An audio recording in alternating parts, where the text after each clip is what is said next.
Hey everyone, and a massive thank you to Teacher Ricky Oh, yeah. for inspiring this deep dive with his awesome playlist. Yeah, his playlist is awesome. And for all the incredible work he does on his channel. He does great work. So we know that dealing with money can sometimes feel like navigating a minefield. How Especially, does that feel?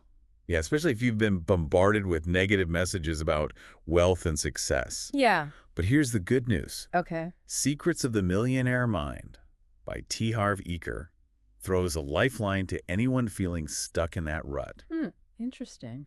So today we're going to unpack some of the most practical and encouraging insights from this book Okay. and hopefully help you shift your perspective on what's truly possible for you financially. I love it. You know, right from the beginning, Aker makes this audacious claim. Oh, really? He says he can predict anyone's financial future in just 5 minutes. 5 minutes. Wow, that's a bold statement. It definitely piqued my curiosity. Like, how is that even possible? Me too. It's a bold statement, but his reasoning is quite fascinating. Okay. He argues that we all have this thing called a money blueprint. Money blueprint. A subconscious program running in the background, quietly dictating how we think, feel, and ultimately act around money. I see.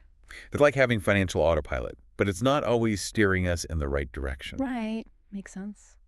What's intriguing is that Eker believes these blueprints are largely formed during childhood. Oh, childhood. Yeah, it's not just about logic and numbers, but about those early experiences Yeah, those early experiences really shape us. that shape our entire worldview when it comes to money. Yeah, for sure. Absolutely. He talks about verbal programming, Verbal programming. which is all those messages we hear about money while growing up, Uh-huh. often repeated so often they become ingrained in our subconscious. Yeah. Think about phrases like, money doesn't grow on trees, Right. or we can't afford that. We've all heard that one. We might not consciously agree with these statements as adults, Yeah. but they can still have a powerful hold on our financial behavior. It's true. Those subconscious beliefs can be really powerful. It's like those old school computer programs Oh, I like that analogy. that keep running in the background even though you've upgraded your operating system. Yep. Those outdated beliefs about money can really limit our potential They really can. for wealth and abundance. Yeah. They hold us back. Eker also highlights the importance of modeling, Modeling. where we unconsciously pick up financial habits and attitudes by observing Okay. how our parents or guardians handled money. Our parents. Yeah. Did they manage it well? Hmm. Were they constantly stressed about it? Right. Were they savers or spenders? Interesting. We often end up mimicking those behaviors without even realizing it. It's true. Yeah. We learn so much by observation. And sometimes it's not about mirroring our parents, Okay. but rebelling against their financial pattern. Rebelling. That's interesting. If we had a particularly negative experience Yeah. with how our parents handled money, we might swing to the other extreme Uh-huh. I can see that. as a way of asserting our independence. Yeah, it's like a reaction to what we saw growing up. That makes a lot of sense. Yeah. And then there are those specific incidents, Specific incidents. emotionally charged events related to money Okay. that leave a lasting impact. Eker shares a story about a nurse named Josie Josie. who witnessed her father having a fatal heart attack Oh, wow. during a heated argument about money. That's powerful. It's a stark example of how a single traumatic event can create a deep-seated association Yeah, between money and pain, leading to self-sabotaging behaviors later in life. that makes sense. If money equals pain, Right. you're going to avoid it. If money equals pain in our subconscious, Yeah. it's natural to want to get rid of it, Uh-huh. even if it means staying financially stuck. Right. You'll push it away. It's heartbreaking, but it highlights the profound influence our past can have on our present financial reality. Absolutely. The Right. past can really shape our present. But here's the empowering part. Okay, what's that? Eker emphasizes that these money blueprints, while deeply ingrained, are not set in stone. So there's hope. He argues that the subconscious mind, while powerful, can be reprogrammed. Reprogrammed. I like that. That's where it gets really interesting. Okay, tell me more. He compares the process to fixing a computer program. A computer You program. can't just erase a typo on a printout. Right. You have to go back and rewrite the code itself. You have to change the source code. But it's about recognizing that just thinking positive thoughts about money isn't enough. Uh-huh. If the underlying programming is flawed, Yeah, you have to go deep. we have to actively change the script. Change the script. I like that. Exactly. And to do that, Eker introduces the concept of the four quadrants of existence: Four quadrants. the physical, mental, emotional, and spiritual. Okay. He argues that the physical realm, Uh-huh. which includes our financial results, is essentially a printout A printout. of what's happening in those other three realms. Interesting. So our external reality is a reflection of our internal world. What's fascinating about this is the implication What's that? that to truly transform our financial reality, Yeah. we need to start by changing our inner world. Our inner world. Our thoughts, feelings, and beliefs are the architects of our outcomes, including our financial ones. So we need to change our mindset. It's like realizing that you've been trying to fix a leaky faucet Oh, I like this analogy. by mopping up the floor instead of addressing the source of the leak. Uh-huh. You have to go deeper Go to the root of the problem. to create lasting change. Makes sense. So let me ask you this. Okay. Are you happy with the financial printout you're currently getting? That's a good question. If not, where might your inner program need an upgrade? Yeah, where do we need to rewrite the code? It's a powerful question for all of us to consider Absolutely. as we embark on this journey of rewiring our money blueprints. I'm ready to rewire.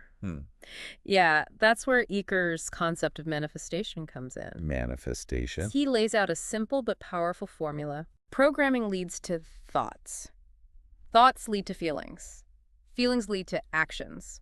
And actions lead to results. Right. So if we want to change our financial outcomes, Yeah. we need to start by addressing the root, The root. our subconscious programming. Okay, so if the programming is the root, how do we actually go about changing it? Right. It can feel a bit overwhelming, It can. like trying to rewire a complex electrical system. Well, Eker compares the process to fixing a computer program, Okay. which I find quite helpful. Uh-huh. He outlines 4 key elements Four. for rewiring our money blueprint: Okay. awareness, understanding, disassociation, and reconditioning. I like that analogy. Yeah, So it starts with awareness, right? exactly. Shining a light on those deeply ingrained money beliefs. Yeah. We might not even realize are running the show. It's like those hidden files. What messages did we receive about money growing up? Yeah. How have those messages played out in our lives so far? Good questions. It's about becoming conscious of those financial patterns.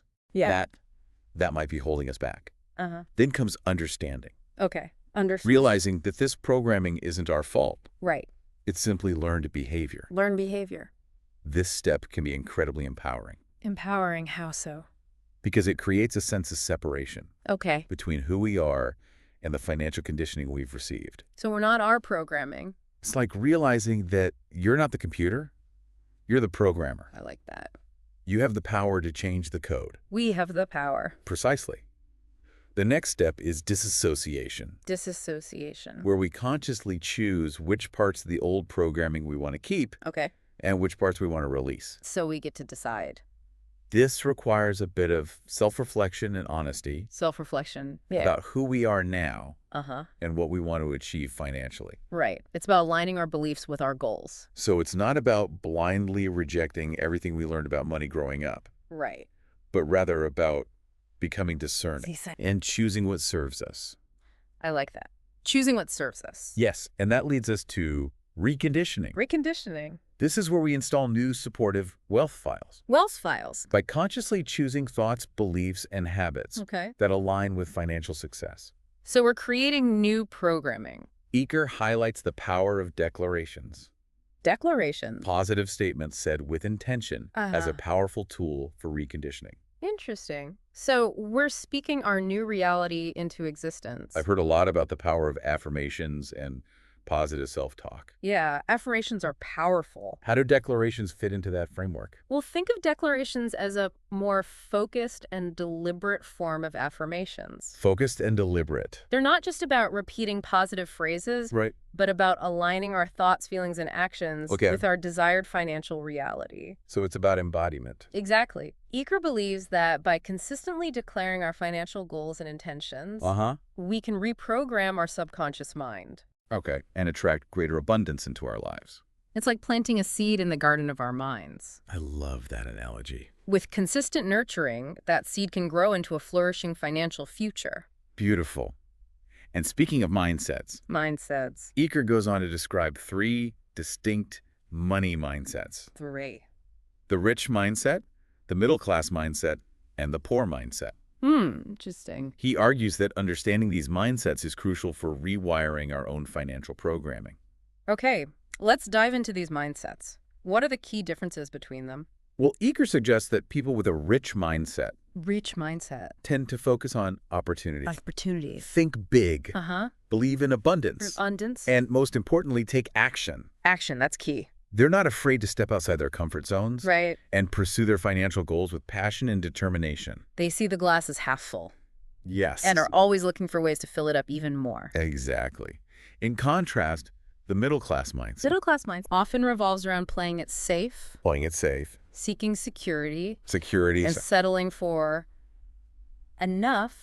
There's a sense of caution and a fear of taking risks that can limit their financial potential. It's like they're content with keeping the glass half full. Yeah. Maybe adding a drop or two here and there, Uh-huh. but never really going for the full pour. And then there's the poor mindset, Poor mindset. which is characterized by a focus on scarcity Scarcity, blame, and a feeling of powerlessness. powerlessness. Instead of taking responsibility for their financial situation, Yeah, they might blame external factors, external factor. like the economy or the government, for their struggles. It's like they see the glass as half empty Uh-huh. and feel like they have no control over filling it up. Eker doesn't sugarcoat things. Yeah. He's pretty blunt about the consequences of these different mindsets. Okay. He argues that if you want to be rich, Yeah. you have to commit to becoming rich. That Not just one. wish for it. It's about making a conscious decision Yes. to change your financial thermostat, Change the thermostat. I like that. to set your sights higher, Higher. and believe that greater abundance is possible for you. Believe in abundance. Absolutely. It's about shifting your internal dialogue Internal dialogue. from "I can't afford that" to "How can I afford that?" Interesting shift. It's about embracing a mindset of possibility and resourcefulness Possibility and resourcefulness. rather than limitation and scarcity. Yeah. Shifting from scarcity to abundance. So how do we start making that shift? That's the big question. What are some practical strategies we can implement Right. to cultivate a more abundant mindset? Well, Eker offers several concrete suggestions. Okay. One of the most powerful is to surround yourself with successful people. Successful people. He believes that their energy and mindset will rub off on you, helping you to raise your own financial vibrations. It's like the saying, you are the average of the 5 people you spend the most time with. If you're constantly surrounded by negativity and scarcity, Yeah. it's going to be much harder to break free from those patterns. It's like being stuck in a negative feedback loop. Right. And on the flip side, if you surround yourself with people who are financially abundant Uh-huh. and have a positive outlook on money, Positive outlook. their energy and beliefs can have a contagious effect. Contagious? It's not about comparing yourself or feeling envious, Right. but about learning from their experiences Learning. and adopting their winning strategies. So it's about modeling success. Eker also emphasizes the importance of continuous learning. Continuous learning. He stresses the importance of investing in your financial education, Financial education. constantly seeking new knowledge and strategies for building wealth. So always be learning. It's not about becoming a financial expert overnight, Right. but about being a lifelong learner when it comes to money. A lifelong learner. I like that. He's a big proponent of taking action, Taking action. not just reading books or attending seminars. Yeah, knowledge without action is useless. Knowledge is only powerful when it's applied. Exactly. So it's about taking what you learn and putting it into practice Putting it into practice. in your own financial life. Makes sense. Okay, so we've talked about shifting our mindset Uh-huh. and surrounding ourselves with the right people. Right. What about practical money management strategies? Okay, money management. Does Eker offer any specific tools or systems? He does. He introduces a framework A framework? called the Millionaire Mind money management system, Okay. which involves allocating percentages of your income Percentages? into different accounts for specific purposes. Different accounts, interesting. He believes that this system can help you manage your money more effectively Or effectively. and create a solid foundation for financial freedom. That sounds interesting. It is. Can you break down the system for us? Sure. How many accounts are there? 6. 6. And what are they used for? The system involves 6 different accounts. Necessities, financial freedom, long-term savings for spending, education, play, and Specific accounts. each account serves a specific purpose Okay. and helps you allocate your money in a way that aligns with your financial goals and values. Okay, let's walk through each account and its purpose. Sure. Starting with the necessities account. Okay. What's that all about? The necessities account is pretty self-explanatory. Self-explanatory. It covers your essential expenses. Essential expenses. Those non-negotiable costs like housing, food utilities, and transportation. Right, the basics. It's about ensuring that your basic needs are met. Okay. And that you have a stable foundation for your finances. So it's about making sure the roof over your head is secure. Yes. And your fridge is stocked. Exactly. What about the financial freedom account? Financial freedom account. That sounds intriguing. This account is all about building long-term wealth. Long-term wealth. And creating passive income streams. Passive income. It's dedicated to investments that will eventually generate enough income. Okay. To cover your living expenses. So you don't have to work. Allowing you to achieve financial independence. So it's about putting your money to work for you. Exactly. So that you don't have to rely solely on your job for income. That's the goal. Then we have the long-term savings for spending account. Long-term savings. Which is for bigger purchases down the line. Bigger purchases. Like a down payment on a house, a new car, or a dream vacation. Sounds fun. It's about planning for those larger expenses. Planning ahead. And having a dedicated fund to draw from when the time is right. So you're prepared. That makes a lot of sense. It does. It's about being proactive and strategic with your spending. Proactive and strategic. Rather than just hoping you'll have enough money when those bigger expenses come up. Right. You're in control. What about the education account?